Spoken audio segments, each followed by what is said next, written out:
संग्राम अपने सबसे भीषण मोड़ पर था।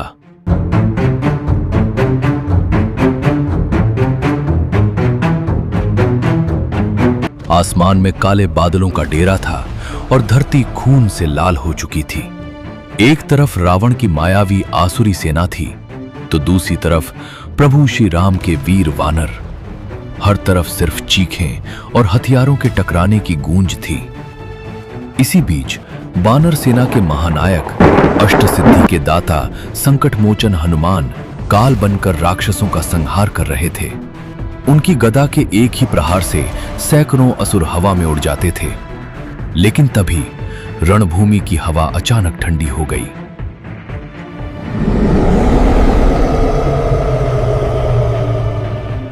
चारों तरफ एक अजीब सा काला धुआं फैलने लगा। जब धुआं छटा तो सामने खड़े दृश्य ने न केवल वानर सेना बल्कि स्वयं हनुमान जी के भी होश उड़ा दिए। हनुमान जी के ठीक सामने साक्षात उनके ही रूप में एक हूबहू दूसरा हनुमान खड़ा था। वही विशाल शरीर, वही सोने जैसी चमकती त्वचा और हाथ में वैसी ही विशाल स्वर्णिम गदा।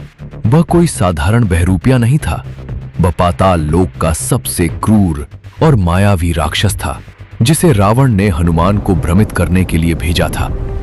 मायावी हमशक्र ने गरजते हुए अपनी गदा उठाई और असली हनुमान को चुनौती दी।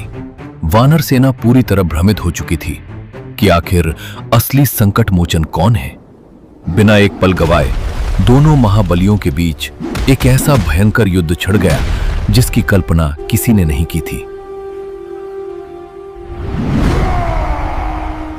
जब दोनों की गदाएं आपस में टकराती तो ऐसा लगता मानो ब्रह्मांड टूट जाएगा। बिजली कड़क उठती और आसपास के पहाड़ मलबे में बदल जाते।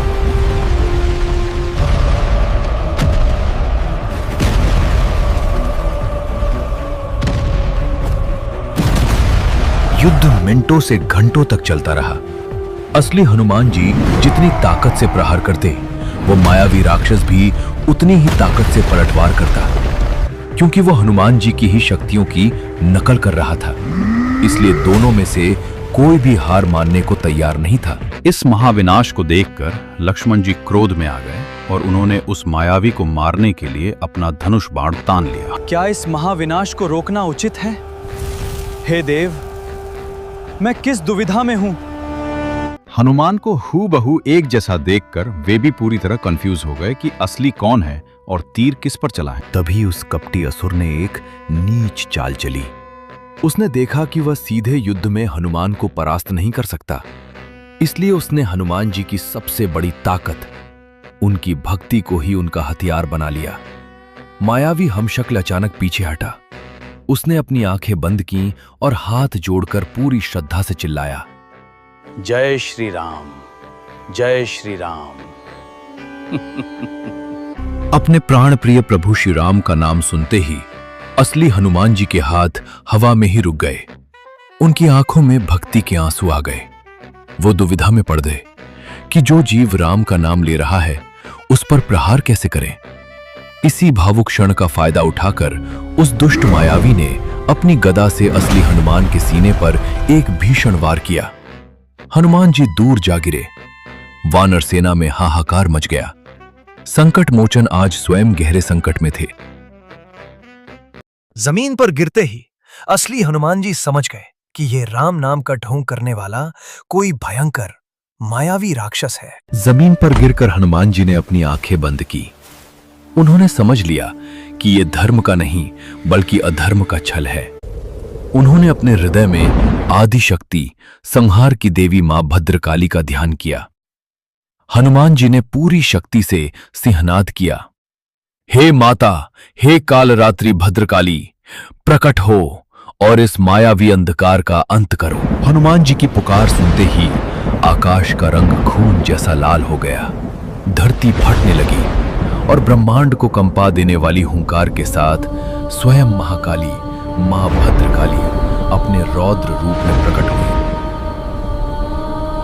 और उनकी आंखों से क्रोध की ज्वाला निकल रही। मां भद्रकाली ने एक ही पल में उस असुर के छद्म रूप को पहचान लिया। उन्होंने अपनी दिव्य तलवार से उस मायावी के ढोंग को काट फेंका, जिससे उसका असली डरावना राक्षस रूप बाहर आ गया।